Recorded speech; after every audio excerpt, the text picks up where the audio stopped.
నువ్వు గుప్పిలి విప్పి వాటన్నిటిని పోషిస్తావని జీవరాశి పక్షులన్నీ కూడా నీ వైపు చూచుచున్నవి అని రాయబడింది. నువ్వు గుప్పిలి విప్పి నువ్వు పోషిస్తావు. మనం పాట రాసుకున్నాం, పాట పాడుతున్నాం.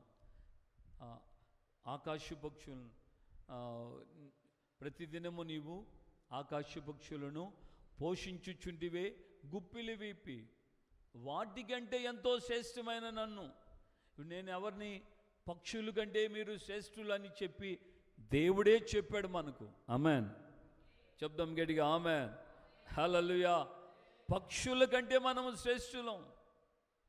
పక్షునే ఆయన గుప్పిలి విప్పు పోషిస్తుంటే మన పరిస్థితి ఏంటి? మనకెందుకు ఆయన గుప్పిలి విప్పడు? మనం మన కన్నులు ఎత్తి ఆయన వైపు చూడటం ప్రారంభిస్తే మన శ్రమకు తగిన ఫలితం దేవుడు